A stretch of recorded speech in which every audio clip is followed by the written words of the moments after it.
It is the middle of summer. Your air conditioner just sputtered its last gasp of cool air, and you are currently lying on your couch, actively dissolving into a puddle of your own despair. You've convinced yourself that 26 degrees Celsius is a human rights violation, and that without a mechanical box blowing freezing nitrogen at your face, survival is mathematically impossible. Allow me to introduce myself. I am history, and I think you need a massive dose of perspective. Welcome to Thebes. The year is 1350 BCE, and it is noon on a very average Tuesday. It is conservatively 43 degrees Celsius. That's 110 degrees Fahrenheit. The sand beneath your feet is hot enough to cook an egg. There is no air conditioning. There is no ice. There is no cold drink of any kind anywhere on the entire planet. Refrigeration won't be invented for another 3,000 years. But look around you. That laborer walking past you isn't screaming. He's wearing a simple white linen kilt, carrying a heavy load. And he is fine. This is just a normal Tuesday. He will do this again tomorrow. And he will likely live to be 60, which, in the ancient world, is practically ancient. When you think of ancient Egypt, you think of pyramids, gold masks, and mummies. But we always ignore the most impressive daily engineering problem. How do you keep millions of people alive, working, and not dying of heat stroke in a desert for 3,000 years without electricity? Because here is the uncomfortable truth. The Egyptians solved this problem so well that we have spent the last century solving it worse, just with more electricity. The first misconception we need to destroy is that the Egyptians endured the desert by sheer stubbornness. They didn't they lived in a narrow green ribbon of fertility, and they engineered that ribbon so thoroughly that heat became a design parameter rather than an enemy. Every single aspect of daily life, the shape of their houses, the fabric of their clothes, the timing of their workday, what they drank, was quietly optimized over dozens of generations. They made peace with the sun, and then they read the fine print. And that fine print starts with the least glamorous topic in history, sweat. Your body has exactly one serious cooling strategy, and it's water. When you get hot, you push water through your skin, and as it evaporates, it carries the heat away. Dogs pant. Elephants flap their ears.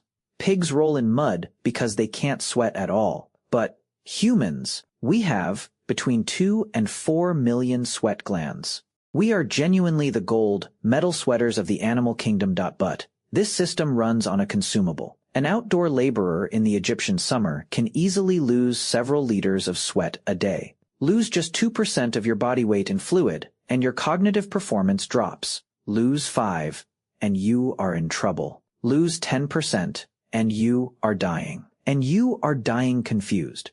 Because one of the first things heat stroke steals is your ability to notice that anything is wrong. But water is only half the problem. Sweat isn't distilled water. It's salty. If you sweat hard for hours and only drink pure water, you will crash. Your nervous system runs on sodium, and if you flush it all out, you hit hyponatremia. You can die with a full water jug in your hand. So the survival equation in ancient Egypt comes down to 3 things. Reduce your heat load, replace your water, and replace your salt. Everything else is just an incredibly clever version of these 3 moves. Move 1. The building is the air conditioner. Egyptian houses were built from mud brick, Nile silt mixed with straw and baked hard in the very sun it was designed to defeat. And mud brick has a superpower, massive thermal mass. A thick mud brick wall doesn't block heat, it delays it. The heat takes hours to crawl through the bricks, finally arriving inside around midnight when the desert night is cold and you actually want it. The cold of the night does the same, arriving at midday. The wall is literally a thermal time machine. And they didn't stop there. Windows were tiny and placed high near the ceiling, because hot air rises and you want the exit at the top. The outside walls were whitewashed to bounce solar radiation away, rather than absorb it. In worker settlements like Deir el-Medina, where the craftsmen who carved the royal tombs lived, streets were engineered to be incredibly narrow. Why? So the buildings would shade each other for almost the entire day, and when the sun went down, the entire family moved their beds to the flat roof. Sleeping under the open, cloudless desert sky wasn't a sign of poverty, it was the premium suite. Move 2, the wind catcher. Egyptian roofs featured a brilliant piece of engineering called a mawkaf, a hooded wind scoop angled north toward the prevailing breeze.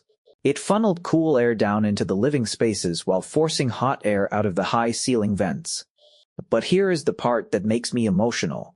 They placed porous clay water jars directly in the path of that incoming air. The water seeped through the clay, evaporated, and cooled the breeze. They built a fully functional evaporative swamp cooler out of a pot and a hole in the roof, the exact same $200 electric machine you buy today. Move 3. Linen and white covering up beats stripping off. Your modern instinct in heat is to take off your clothes. The Egyptians knew better. They knew that being naked in the desert sun isn't freedom, it's just a fast-track ticket to a third-degree sunburn. They wore loose-fitting white linen made from flax. Linen is highly breathable, its fibers are hollow, allowing air to move freely. It wicks sweat off your skin and spreads it out to evaporate, while reflecting the direct heat of the sun. Of course, there was a class gradient. The elites wore linen woven so finely it was nearly transparent, while laborers wore coarse, thick versions or simple kilts. Same material, vastly different experience. They also shaved their heads and wore wigs. It looks like fashion, but a wig sits slightly off the scalp, creating a ventilated air gap that insulates the brain. And unlike your actual hair, you can take a wig off to wash and cool your head on demand. Which brings us to move 4, replace the water. You need several liters a day, and the Nile is right there. The problem is, the Nile is also full of animal waste, silt, and freshwater snails carrying parasites. Drinking straight from the river was a gamble. So, the Egyptians drank beer, vast, civilization-scale quantities of beer. But don't picture a cold pint of lager. Ancient Egyptian beer was thick, low in alcohol, and nutrient-rich, closer to a liquid bread porridge. The brewing process boiled the water and fermented it, killing the deadly parasites.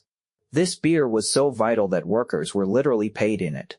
The administrative logs from Deir el-Medina show that rations of bread and beer were the absolute standard compensation. In 1155 BCE, under Ramesses III, when these liquid rations were delivered late, the workers did something historic. They downed tools and walked off the job. It is the first recorded labor strike in human history. Cutting their beer wasn't just stingy, it was literally turning off their cooling system. Move 5, the invisible chemistry. How did they replace the salt? They did it almost by accident.